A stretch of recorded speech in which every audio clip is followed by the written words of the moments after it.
Hello प्यारे बच्चों, कैसे हैं आप सब। बच्चों, आज हम डिस्कस करने वाले हैं relation between kinetic energy and momentum. तो ये आपके आईसीएसई क्लास 10th के लिए फिजिक्स का जो आपका सिलेबस है उसके लिए बहुत इंपॉर्टेंट है बच्चों। आईसीएसई 10th के लिए ये बहुत इंपॉर्टेंट है। अब ये जो रिलेशन आज हम डिस्कस करने वाले हैं इसमें हम सारा चीज कवर करेंगे बच्चों।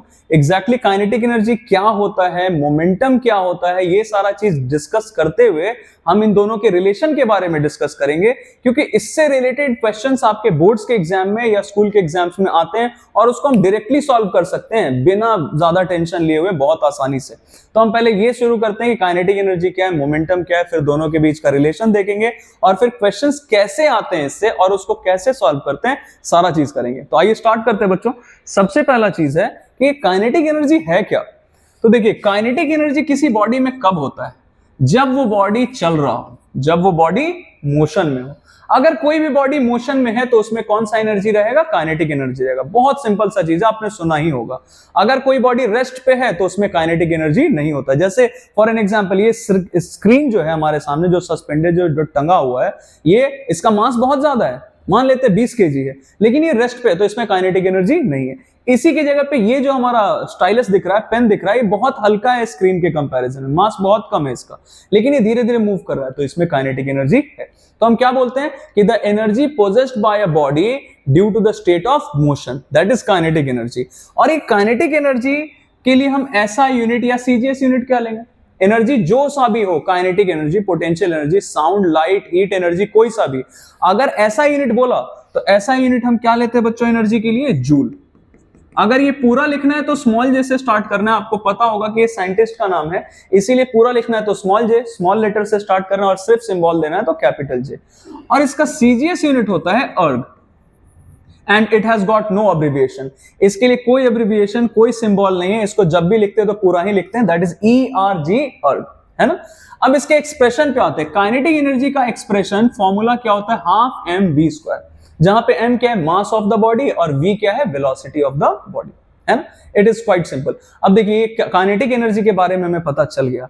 दूसरा चीज है मोमेंटम। मोमेंटम के बारे में पता करते हैं, फिर इन दोनों के बीच में रिलेशन क्या होता है ये देखेंगे।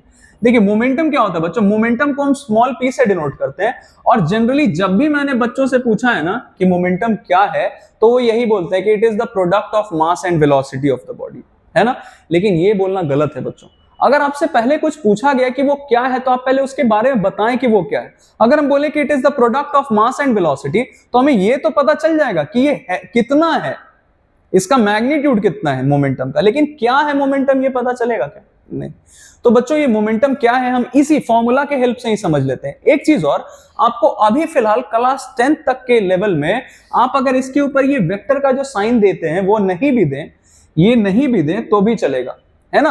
अगले साल से क्लास 11th से आपको ये सारा चीज करना कंपलसरी हो जाता है। तो अभी फिलहाल हम ये वेक्टर का साइन वाइन यूज नहीं करेंगे, और यहां पे जो अभी फिलहाल हमने ये साइन दिया है, ये हमारा सिंपल वही है जिसको हम बचपन से पढ़ते आ रहे हैं, मल्टीप्लीकेशन का साइन। इसको हम क्या पढ़ते हैं? मल्टीप्लीकेशन, या इनटू बोलते हैं कुछ लोग, m इंटू v, है ना।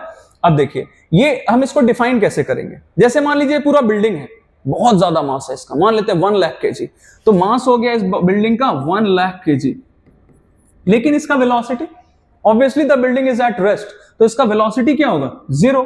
मतलब इस बिल्डिंग का मोमेंटम क्या है? 0। मतलब कोई भी बॉडी जो रेस्ट पे उसमें मोमेंटम नहीं है। किसी भी बॉडी में मोमेंटम कब होगा? जब वो बॉडी मोशन में हो। तो हम क्या बोल सकते हैं कि any body has momentum when it is in motion.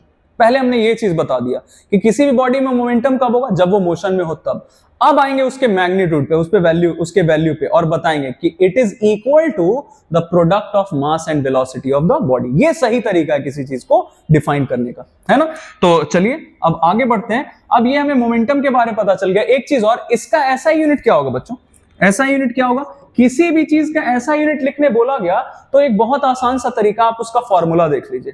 जैसे हमसे बोला गया मोमेंटम का ऐसा यूनिट क्या होगा या सीजीएस यूनिट क्या होगा, तो हमें दिख रहा है कि ये तो मास पे डिपेंड कर रहा है और वेलोसिटी पे, तो एक एक करके दोनों का ऐसा यूनिट लिखते हैं। मास के लिए केजी और वेलोसिटी के लिए क्या होगा? मीटर पर सेकेंड। ये हो गया ऐसा यूनिट, है ना। इसी की जगह सीजीएस यूनिट बोला जाता तो क्या करते हैं? मास का सीजीएस यूनिट लेंगे ग्राम, और इसके लिए वेलोसिटी के लिए क्या होगा? सेंटीमीटर पर सेकेंड। टाइम के लिए तो कोई दिक्कत ही नहीं, क्योंकि टाइम के लिए आप कोई सा भी सिस्टम ऑफ यूनिट कंसिडर करें, उसमें हम सब में क्या होता है, एसआई में ले लें, सीजीएस में ले लें, एफपीएस में, एमकेएस सिस्टम ऑफ यूनिट्स में ले लें, सब में तो सेकंड ही होता है ना। तो ये एसआई और सीजीएस हो गया। अब दूसरे चीज पे आते हैं बच्चों कि इन दोनों के बीच में रिलेशन क्या है, काइनेटिक एनर्जी और मोमेंटम के बीच में क्या रिलेशन, ये हमारे काफी जरूरी है।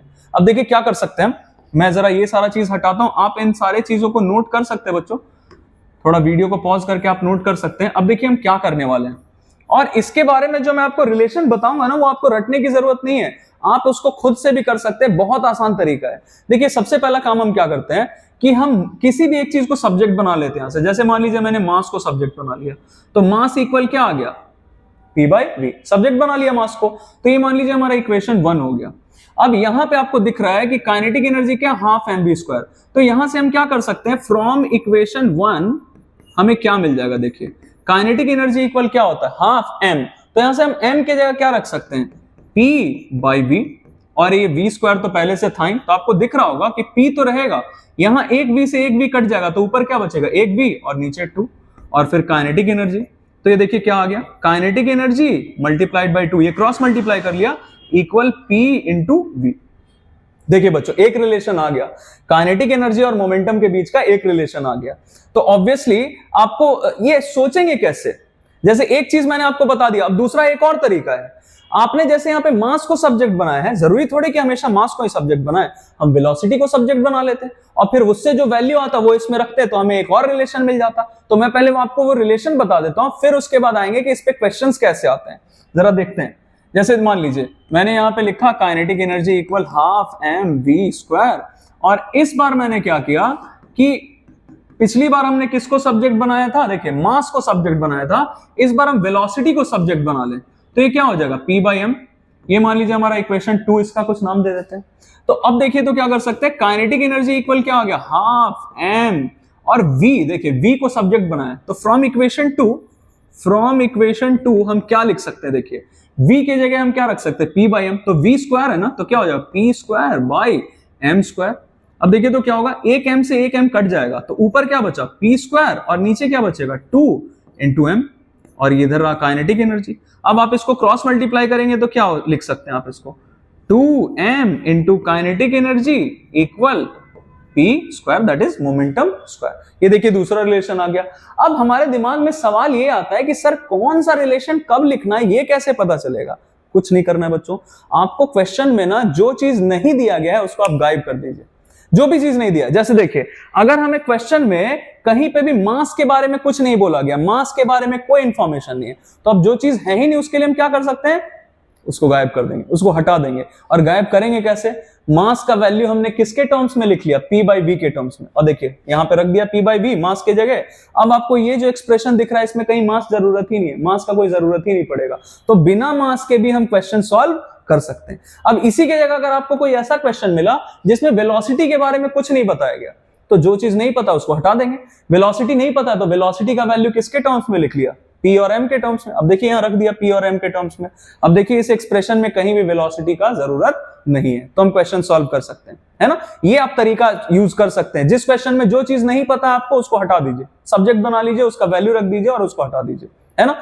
अब इससे क्वेश्चंस कैसे कैसे आते हैं बच्चों, एक एग्जांपल हम लेते हैं। जैसे देखिए यहीं से हम समझते हैं, ये वाला पार्ट मैं जरा हटाता हूं, आप इसको कॉपी कर सकते हैं वीडियो को पॉज करके। क्वेश्चन कैसे आता है हम देखते हैं। जैसे मान लीजिए ये एक्सप्रेशन हम यूज करने वाले हैं अभी, 2m इंटू के इक्वल मोमेंटम का स्क्वायर। अब हमें क्वेश्चन ऐसा मिला बच्चों, हमें बोला गया कि हमारे पास दो बॉडी है, एक छोटा बॉडी और एक बड़ा बॉडी, मतलब एक लाइटर बॉडी, एक लाइट बॉडी और एक हेवी बॉडी। ऐसे करके क्वेश्चन आपको मिलेगा। बोला जाएगा कि हेवी बॉडी है और एक लाइट बॉडी है, और दोनों बॉडी में जो काइनेटिक एनर्जी है वो सेम है। दोनों बॉडी का काइनेटिक एनर्जी क्या है, सेम है। तो चलिए मैं लिख देता हूं अभी काइनेटिक एनर्जी के लिए, चलिए ऐसे ही लिखते हैं K.E, दोनों में काइनेटिक एनर्जी क्या है, सेम है। ये आपको इंफॉर्मेशन दे दिया गया। अब पूछा गया कि बताओ मोमेंटम ज्यादा किस में होगा, आपसे ये क्वेश्चन पूछा गया। क्या बोला गया, दोनों बॉडी का काइनेटिक एनर्जी क्या है, सेम है, और एक हेवी है और एक लाइट बॉडी है, तो बताओ मोमेंटम ज्यादा किसमें होगा। ये सारा चीज हम यहां से कर सकते हैं बच्चों। देखिए कैसे करेंगे। हमें बोला गया कि काइनेटिक एनर्जी सेम है, तो सेम होने का मतलब क्या है कि वो चीज हमारे लिए फिक्स हो गया, कांस्टेंट हो गया, तो काइनेटिक एनर्जी हमारे लिए हो गया कांस्टेंट। और 2 तो कांस्टेंट है, 2 तो बदलेगा थोड़ी, कभी 2 बदल गया तो कभी 3 होगा नहीं, ये तो कांस्टेंट ही। तो बचा हमारे पास क्या क्या, देखिए m, और इधर से बचा p²। अब आपको दिख रहा हो कि दोनों चीज तो न्यूमरेटर में है, मतलब ये क्या हो गया, डायरेक्टली प्रोपोर्शनल। तो इससे आपको एक चीज दिख रहा होगा बच्चों कि अगर मास ज्यादा तो मोमेंटम ज्यादा, मास कम तो मोमेंटम कम, यही तो होता है डायरेक्टली प्रोपोर्शनल का मतलब। तो हमें पता चल गया कि ज्यादा मोमेंटम किसमें होगा, जिस बॉडी का मास ज्यादा है, मतलब हेवियर बॉडी में मोमेंटम ज्यादा होगा, है ना।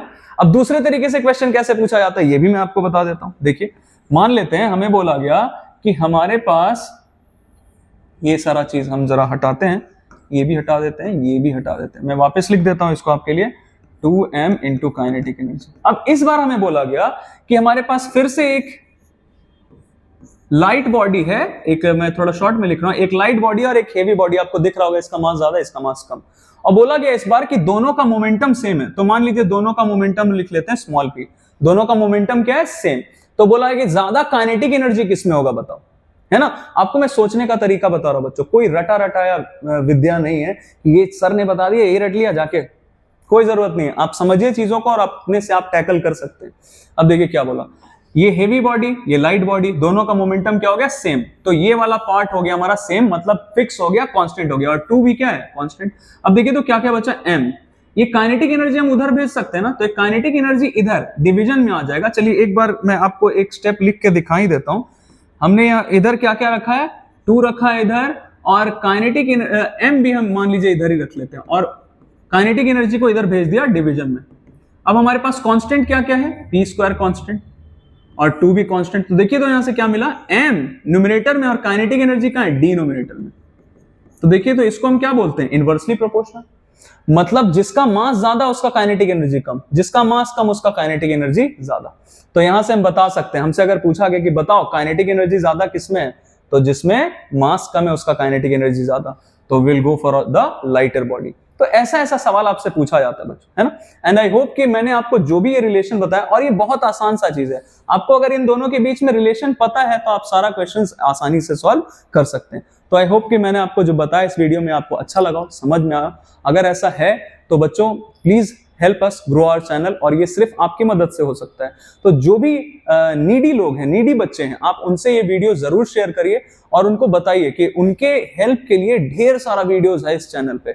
आप खुद भी पढ़ें, उन लोगों से भी शेयर करें, और मैं तो आपके साथ चल ही रहा हूं। थैंक यू वेरी मच बच्चों।